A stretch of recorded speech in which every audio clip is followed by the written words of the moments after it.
раҳмоналӣ амирхоҷаев беш аз 1 сол шуд хишт болои хишт монда ҳамин кулбаро бунёд кардааст. фасли сармо наздик аст, аммо сохтмон анҷом наёфта.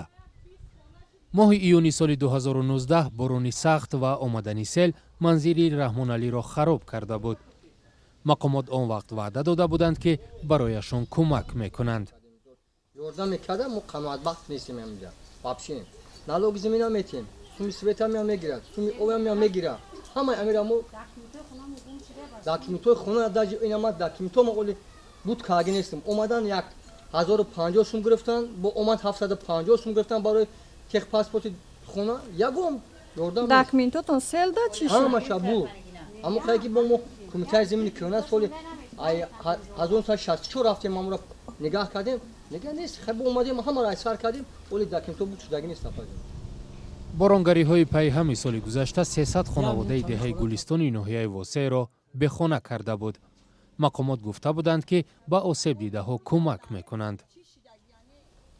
бо гузашти беш аз 1 сол ҳанӯз ҳам сохтмони хонаҳои бархе аз сокиноне ки дар пайи селхезӣ манзилҳои худро аз даст доданд пурра тамом нашудааст.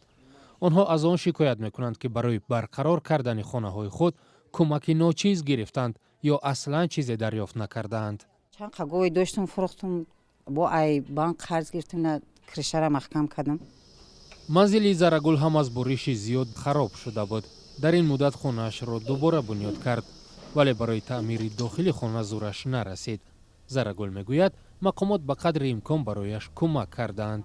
як бор дубор доданмон 1500 тамом ами 10-12 фанер гипса кардон доданмона, я 15 қопча шпаклёвка додан рекашқай тамом.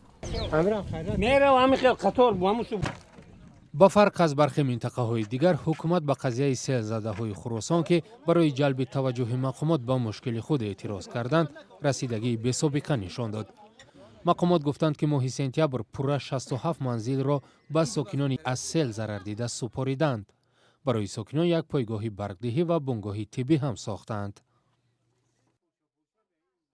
соли ҷорӣ дар Тоҷикистон 194 ҳодисаи фавқулода ба амал омада, даҳҳо манзили зист хароб шудааст. дар пайи ин ҳодисаҳо 8 нафар ҳалок шудааст. офатҳои табиӣ танҳо дар 6 моҳи имсол беш аз 50 миллион сомонӣ зарар овардаанд. аз рӯи маълумоти расмӣ, давлат ба ҳар як хонаводаи зарардида аз 600 то 1500 сомонӣ маблағ додааст.